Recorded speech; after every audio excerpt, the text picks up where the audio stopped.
एक शादी टूटने की कहानी अक्सर उस दिन से शुरू नहीं होती जिस दिन तलाक के कागज़ों पर साइन होते हैं। वो कहानी बरसों पहले बहुत छोटी छोटी बातों में शुरू हो चुकी होती है। एक अनकही बात, एक अनसुनी शिकायत, एक ऐसी दूरी जिसे दोनों लोग नज़रअंदाज करते रहते हैं। सवाल ये है, क्या यह दूरी सिर्फ इंसानी व्यवहार का नतीजा है या कहीं ना कहीं कुंडली भी पहले से इसका इशारा देती है। जॉन गॉटमैन नाम के एक शोधकर्ता ने अमेरिका में दशकों तक हजारों जोड़ों पर रिसर्च की। वो अपनी लैब में कपल्स को सिर्फ 15 मिनट बात करते हुए देखकर 90% से भी ज़्यादा सटीकता से यह बता देते थे कि यह शादी आने वाले सालों में टूटेगी या नहीं। उन्होंने 4 ऐसे व्यवहार पहचाने जिन्हें उन्होंने 4 हॉर्समैन यानी 4 सवार का नाम दिया। आलोचना, तिरस्कार, बचाव की मुद्रा और चुप्पी साध लेना। इनमें सबसे खतरनाक माना गया तिरस्कार, यानी जब कोई एक पार्टनर दूसरे को नीचा दिखाने लगे, तंज कसे, आंखें घुमाए। गॉटमैन का कहना था कि जिस रिश्ते में तिरस्कार बार बार दिखने लगे उसके टूटने की संभावना सबसे ज़्यादा हो जाती है। लेकिन दिलचस्प बात यह है कि यह सब बरसों पहले शुरू हो जाता था, बहुत हल्के तरीके से।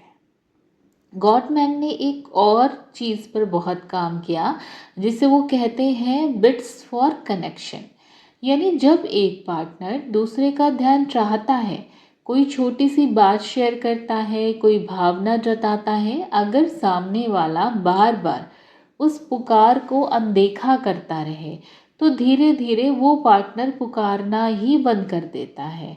यही वो चुप्पी है जो बाहर से शायद शांति जैसी दिखे, लेकिन अंदर से रिश्ता खोखला होता जाता है। ज़्यादातर लोग यह सोचते हैं कि झगड़े शादी तोड़ते हैं, लेकिन गॉटमैन की रिसर्च कहती है असल में भावनात्मक दूरी और उपेक्षा झगड़ों से कहीं ज़्यादा खतरनाक होती है।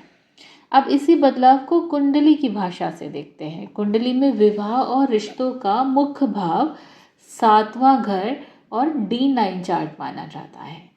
यह सिर्फ शादी होने या ना होने की बात नहीं करता, यह भी बताता है कि रिश्ते में साझेदारी, समझौता और आपसी सम्मान किस तरह का रहेगा।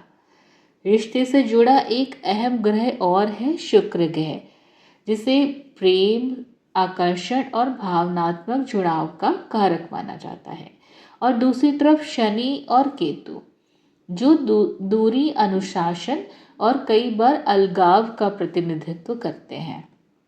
जब किसी कुंडली में शनि की केतु की दशा या गोचर 7वें घर या शुक्र पर असर डालना शुरू करता है तो अक्सर देखा गया है कि रिश्ते में सबसे पहले भावनात्मक ठंडापन आता है।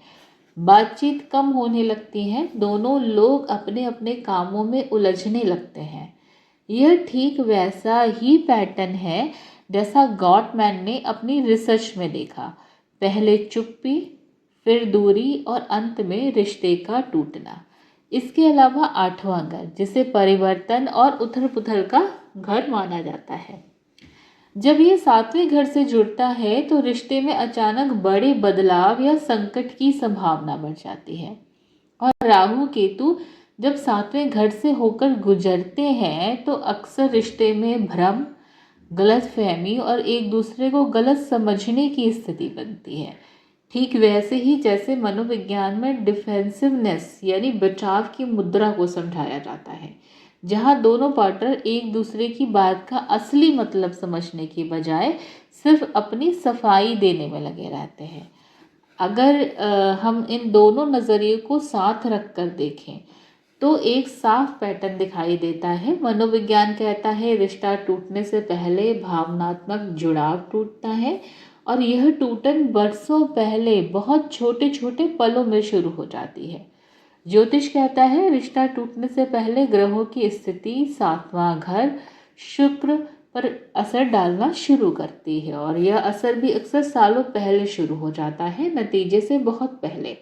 शायद ये दोनों बातें एक ही सच को अलग अलग भाषा में कह रही हैं। हो सकता है कि जो ग्रहों की सक्रियता है वही वो पल है जब इंसान के अंदर धीरे धीरे भावनात्मक दूरी बनना शुरू होती है, और जो भावनात्मक दूरी है वही वो जरिया है जिससे ग्रहों का असर असल रिश्ते में दिखाई देता है।